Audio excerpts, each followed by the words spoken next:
Bismillahirrahmanirrahim. Assalamualaikum warahmatullahi wabarakatuh. Alhamdulillah wassalatu wassalamu ala rasulillah wa ala alihi wa sahbihi wa man wala wa ba'd. Kita panjatkan puji syukur kehadirat Allah Subhanahu wa taala atas limpahan rahmat dan karunia-Nya. Salawat serta salam selalu tercurahkan kepada junjungan Nabi besar kita, Nabi Muhammad sallallahu alaihi wasallam, beserta keluarganya, sahabatnya, dan orang-orang yang mengikuti jejak beliau hingga akhir zaman nanti.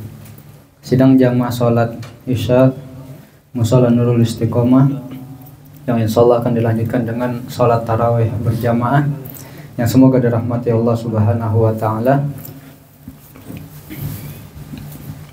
Pada kesempatan kali ini, marilah kita sama-sama mendengarkan, sama-sama kita mengambil pelajaran faedah dari surah An-Nas.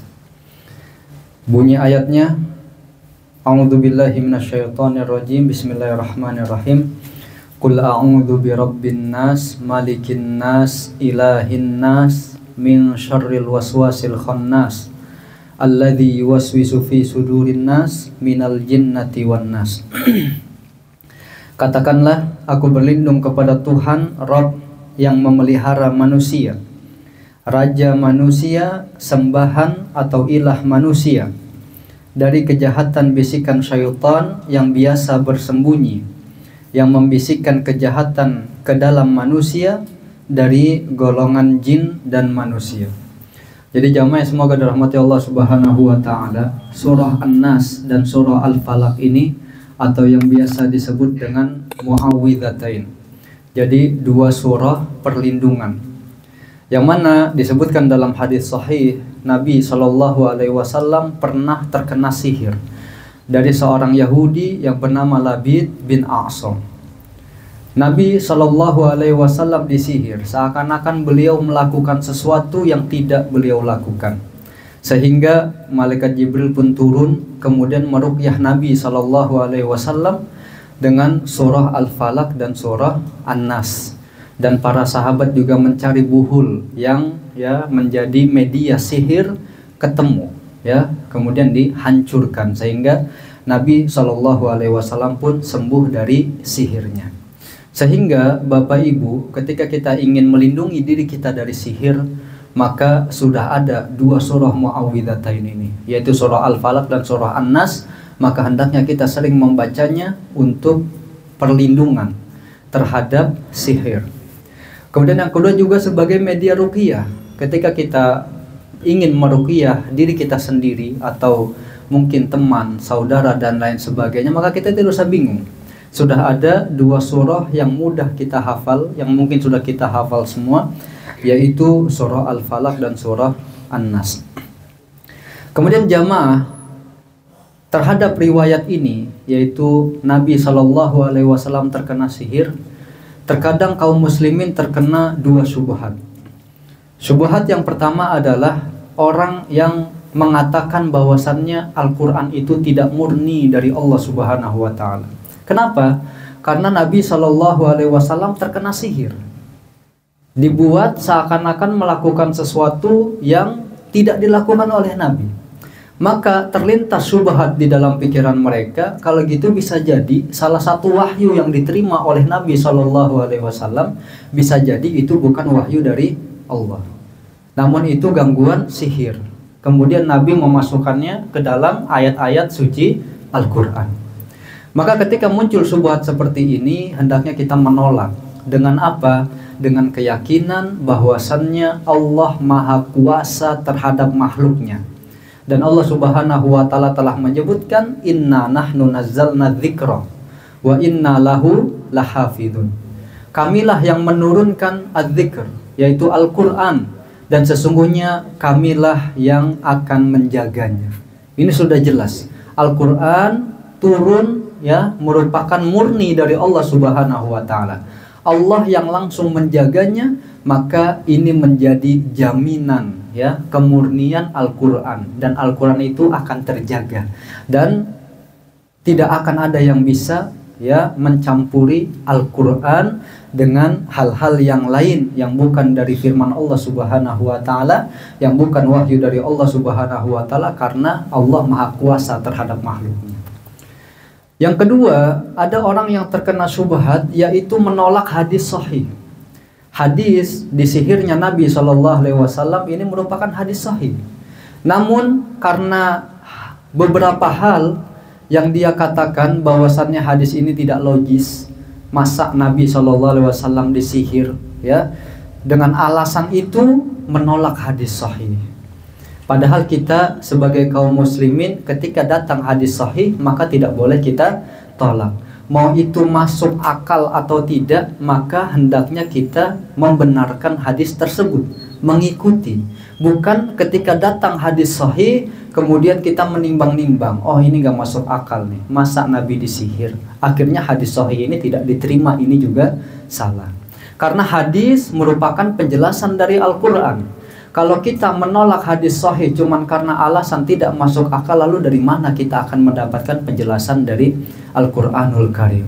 Banyak contoh-contoh hadis sahih yang terkadang gak masuk di akal. Yang paling besar contohnya adalah Isra dan Mi'raj.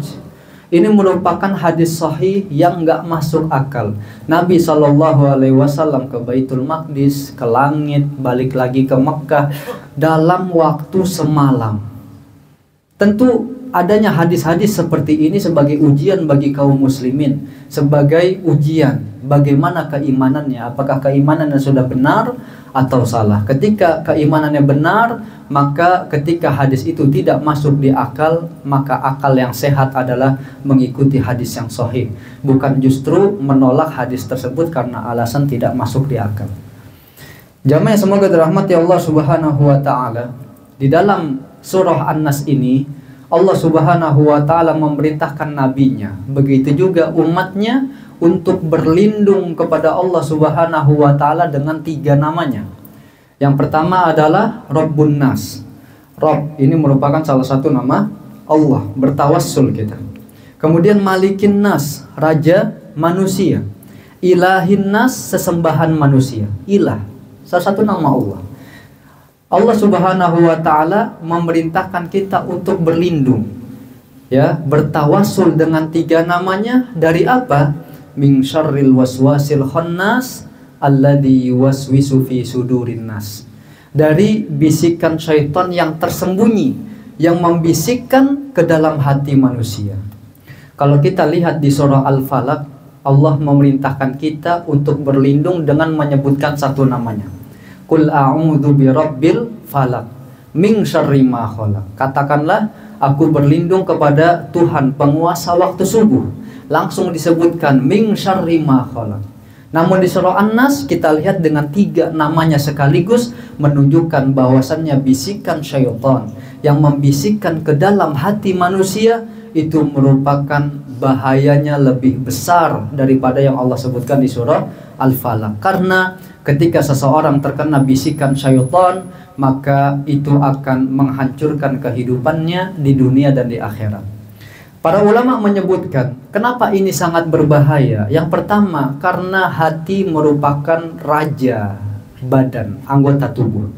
Ketika hati itu baik, maka anggota tubuh akan melakukan hal-hal yang baik. Ketika hati itu buruk, maka anggota tubuh pun akan melakukan hal-hal yang buruk, sebagaimana disebutkan dalam hadis Arba'in yang insya Allah sudah banyak kita dengar hadisnya. Ini menunjukkan pentingnya kita harus menjaga hati agar tidak terkena bisikan syaitan, dan sungguh-sungguh kita menjaga hati kita. Yang kedua, kata para ulama adalah bahwasannya hati merupakan tiket untuk masuk surga. Kata Allah Subhanahu wa taala, yauma la yanfa'u malu wala banun illa man atallaha biqalbin salim. Jadi di hari kiamat nanti, hari yang mana nggak bermanfaat lagi harta dan anak-anak. Yang bermanfaat apa? Illa man atallaha biqalbin salim. Orang yang datang menghadap Allah Subhanahu wa taala dengan hati yang salim, hati yang bersih, selamat dari syubhat, yaitu hal-hal yang masih meragukan. Kita bingung ini halal atau haram, maka kita harus hindari hal-hal syubhat. Yang kedua adalah bersih dari syahwat, yaitu mengikuti hawa nafsu untuk mendapatkan sesuatu tanpa memikirkan lagi itu halal atau haram, ya. Dan bahaya kalau orang sudah sering mengikuti syahwatnya, maka makin lama dia akan menghalalkan apa yang Allah haramkan dan dia akan mengharamkan apa yang Allah halalkan. Kalau sudah seperti itu, ini termasuk dari pembatal keislaman. Kalau tidak bertobat dia sebelum dia meninggal, maka dia kekal di neraka. Sangat berbahaya. Maka menjaga hati dari bisikan syaitan ini merupakan hal yang sangat penting harus kita lakukan, karena hati merupakan raja dari jasad dan hati juga tiket kita untuk masuk neraka, masuk surga. Maka hendaknya bagi seorang muslim menjaga hatinya. Semoga dengan dia menjaga hatinya membuat fisiknya yang dia lakukan menjadi baik, dan nanti ketika bertemu dengan Allah Subhanahu wa taala dia membawa sesuatu yang paling bermanfaat pada saat itu, yaitu hati yang selamat. Wallahu taala alam bisawab. Mungkin ini yang bisa saya sampaikan sedikit tentang faedah yang kita bisa ambil dari surah An-Nas, yang benar dari Allah Subhanahu wa taala, yang salah dari diri saya sendiri dan syaitan. Wabillahi taufiq wal hidayah. Wassalamualaikum warahmatullahi wabarakatuh.